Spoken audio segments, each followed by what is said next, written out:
Focus, people. Let's stay focused, your boy Tone. They rush on the city, they rain on the wall. Great is the army that carries on God's word. They rush on the city, they rain on the wall. Great is the army that carries on God's word. The Lord utters his word before his army. I remember that song, that church song? Blow the trumpet in Zion, Zion. Sound the alarm on the holy mountain. The first time I heard that song, I had chills. I was at a white church, and I really thought an army was coming because these white people were singing the heck out of that song. And I was like, you know what? You ever notice the difference between the way a culture and a people sing the song and then it feels different to you? You have just a different experience from it. You know what I'm saying? You got your gospel song. Oh, now Jesus, he'll fix it. Oh, now Jesus, he'll fix it. Like, only black people can sing like that. You know what I'm saying? But, the white people were singing the hell out of that song. I'm sorry. Can I say that? They were singing the heaven out of that song. Anyways, that was for you Christians out there who get on my channel and scoff at me because I haven't, hit you in the head with some scriptures. Your channel is bullcrap. You ain't saving souls. It's like, look, you can't hit people in the head with scripture all day and expect them to want to just listen to you. Okay, you got to tell them the game within the game. You got to tell them, you got to open up their eyes to more, to their surroundings, and that's how you help them. And one of those ways is the NBA is fixed, the NFL is fixed, and once you get them out of that trance of thinking that this is real, then they start realizing who's in control. And one person, I was talking about betting. That's my last video, and they were talking about the Zionist Jews control the industry. And yes, I know that the Zionist Jews, they do control the industry. And if you guys really want to that's all tied to the Bible, because you read about who the Jewish people were and what they did, especially like during the Black Plague, and how they were, making money and, all this other stuff. And read in the Bible who these people were and what they did, and, and the Talmud. And I've got into all of that on this channel. So, when I came to the NBA, I noticed that a lot of you people, look, I don't get a lot of views. Some of my videos, I got like 3 or 4 views. But my videos recently, when I'm talking about the NBA, and the NFL, you guys listen to that. And what I really like about it is you respond. There's a conversation there. Okay, and that's what I'm really after. I want the conversation to open up. Sometimes you guys are just smarter than me. You just know more than I do. And I'm okay with that, because it's a platform. That's all it really is, you guys. This is not about, it's not about anything, asinine or crazy. It's just about us talking about the subject at hand and waking up to the truth. Now, I've often said that, what do you people get out of really, really, parading about with these team logos and spending all this money on these teams? I'm like, what are you getting out of this?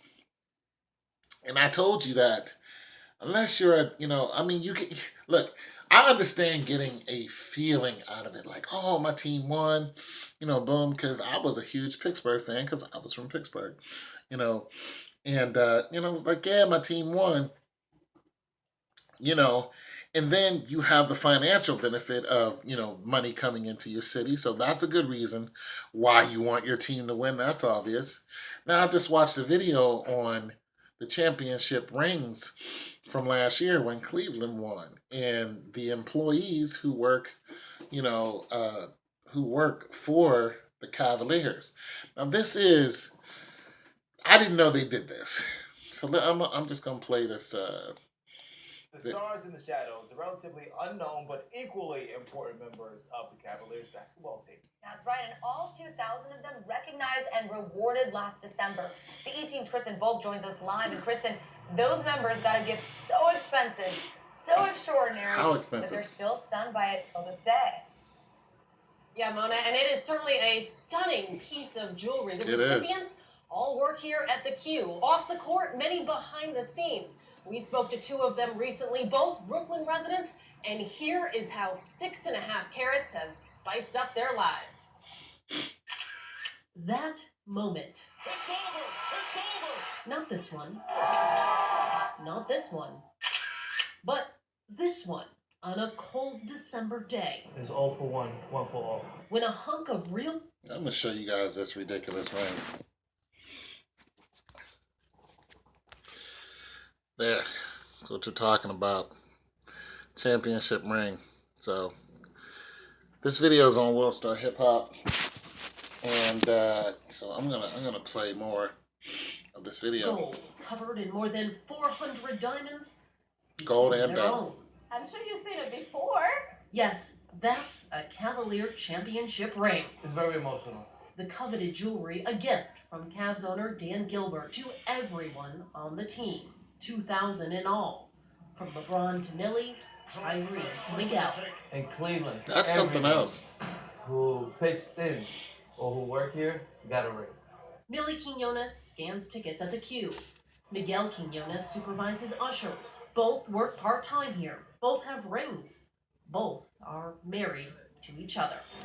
Now, so all of those employees, see, like this, now, if I was an employee for one of these teams, yeah, and I knew that there was a reward like this, I mean, gold and diamond ring, championship ring, you can take that and resell on eBay or keep it, you know, family heirloom or whatever you want to do. Yeah, I'd be going in on people too, talking about my team's going to lose. What are you talking about? Because I want a ring, you know, and they actually think they're going to get another one, and they might. Cleveland might win. Who knows? But nonetheless, see, this is what I'm talking about. Now, these people are vested into the whole game.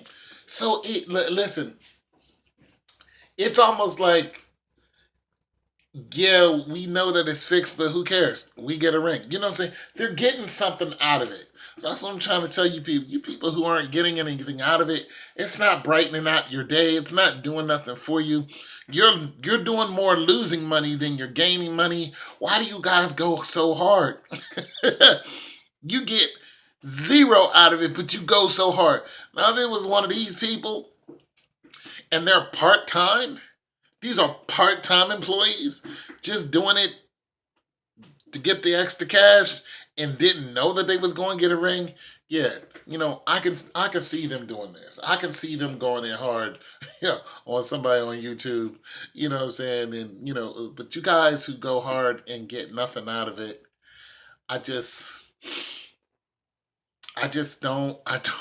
get it. That's why I always like to ask you, what are you doing here? Like, what do you want from Tone? What do you want me to do? And some people like, take the video down. I'm like, what? It's not going to make a difference if I take this video down or not. Now, for their sake, I hope they get another ring. It's not going to do nothing for me, even though I live in Ohio. I'm not going to see, that's what I'm saying. I live in Ohio. You know what I'm saying? I can go to Cleveland all the time. But I'm not going to get nothing out of it. Now, if I lived in Cleveland, I could see that, because point blank, when LeBron James is in Cleveland, Cleveland has more money. And I mean more money. Like, it's like they said $500 million a year. I mean, it's a ridiculous amount. This dude, I think he already has a key to the city if he doesn't. I mean, this dude influences so many lives in Cleveland. I'm telling you something, it's scary. It is scary the way they have him set up. Now, it's going back to the Zionist Jews and why they set up games and, you know, this, that, and the third. I really don't know why they do it. There's a game within a game. There's a plot, there's a ploy. I know it's to keep us watching TV, and here's what I'm about. Like, don't keep watching this nonsense. I still haven't watched the game. I watched the highlights just to give you guys material, but I haven't watched the game. I'm just not gonna do it. I just don't care about watching the game. But I'm not telling you guys not to watch it. I'm telling you guys, don't get so emotionally tied up into it where it has to be a part of your life. Oh, I gotta watch the game. Don't let it get in the way of what other stuff you need to do, because it's not going to benefit you. That's what I'm all about. And when I tell you that it's fixed, I'm not telling you it's fixed to deter you.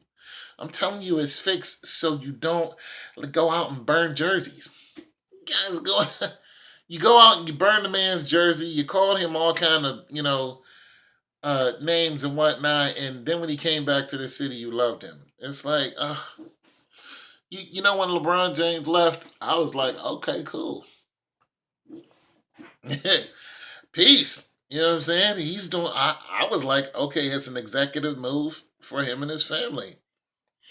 I don't have any of his jerseys, so I don't have nothing to burn. I don't have any of his shoes. You know what I'm saying? And what's really crazy is the people who burn his jersey, here's what I don't get. You paid how much for that jersey? How much did you pay for that jersey?